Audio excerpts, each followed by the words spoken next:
Tonight, Donald Trump losing a major legal fight in a looming criminal investigation. The Supreme Court has cleared the way for New York City's top prosecutor to obtain Trump's tax returns and financial documents dating back to 2011. Manhattan District Attorney Vance responding succinctly. The work continues. Prosecutors have been probing at least 2 separate schemes, possibly linked to the former president's taxes, for more than 2 years. This shows me that the Manhattan DA's investigation is getting more and more serious by the day. Now they're going to get the tax returns, and that's going to be a key piece of the puzzle. They first began examining hush money payments Trump's former fixer Michael Cohen made to 2 women who alleged affairs with Trump to see if the Trump Organization falsified any records in connection with reimbursements to Cohen. Then the inquiry seemed to expand when court filings from Vance's team indicated they were investigating possible tax crimes, along with potential bank and insurance fraud. Trump is responding to the Supreme Court decision, saying the Supreme Court never should have let this fishing expedition happen, but they did.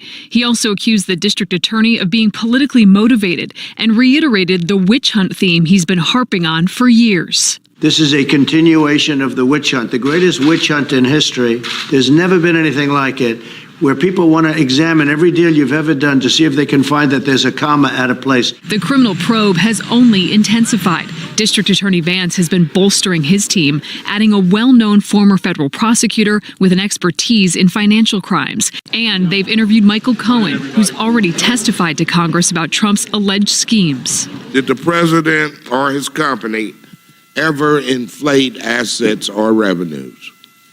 Yes. And was that done with the president's knowledge or direction? Everything was done with the knowledge and at the direction of Mr. Trump. But the public won't get access to Trump's tax returns as a result of the Supreme Court's ruling. They'll be released to the DA for use with the grand jury only, a process where the proceedings are kept secret. But if Trump or his business face charges, details could be exposed. So I just want to read you NPR, February 25th. It is now April 1st. Manhattan prosecutor receives Trump tax returns after lengthy legal battle. February 25th. Okay? An entire month. Well over, 34, 35 days. The Manhattan District Attorney's Office is in possession of Donald Trump's tax returns following a years-long effort by the former president to shield his finances and business affairs from scrutiny. Okay, it has been 1 month that they've had the holy grail of Trump corruption. This is exactly what they've obsessed over. This is going to point to money from Putin that he utilized to pay for Russian Facebook ads and Stormy and everything else nefarious. This is what's going to take down Trump. They're going to impeach him again a year from now, even though it'll be the second year of our beloved President Biden's presidency. What? They found nothing. That's my point.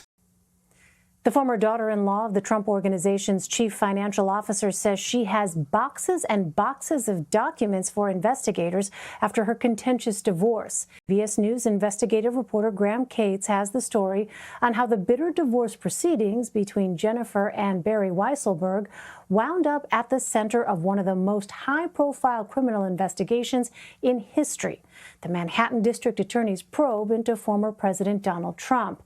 And Graham joins me now with more. Graham, good to see you again. So Barry Weisselberg's father, Alan, is the Trump Organization's chief financial officer. Why are prosecutors interested in his documents? Look, he's been with the company for almost 4 decades, and he's been at Trump's side as Trump managed the company for almost his entire career. And so if they're conducting a criminal investigation into the Trump Organization, one guy who would know as much as anyone about how the company operates and what's going on with the company is Alan Weisselberg. So one idea behind this, one theory behind this is they are trying to get information related to him or members of his family that might make him more willing to cooperate with their investigation. Well, you spoke to Jennifer Weisselberg, who says she is working with investigators. What did she tell you? Her divorce proceedings from her husband, Barry, who works for the Trump Organization and is, of course, Alan's son, left her with, as she described it, boxes and boxes of files related to his finances. And actually, she says Alan's finances as well, because The father provides a lot of support to the family, according to Jennifer.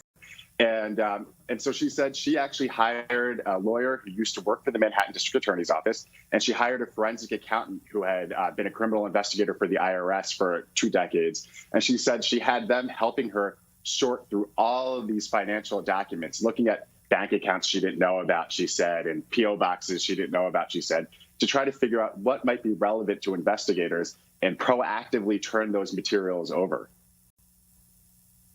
Well, Graham, what does all of this tell us about where prosecutors are in their Trump Organization probe and where it could be heading next?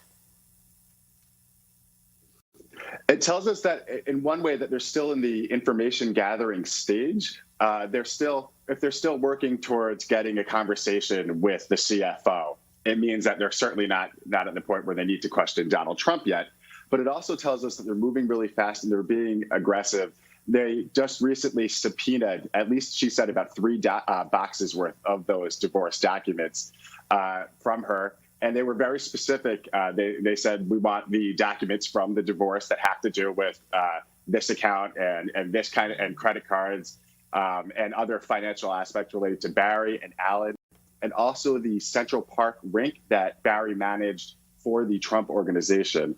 And she said they were also a separate set of prosecutors from the Manhattan District Attorney's Office has been in conversation with her about domestic violence allegations that she made against Barry last year. Boxes and boxes of files, boxes and boxes of files, boxes and boxes of files, boxes and boxes of files. So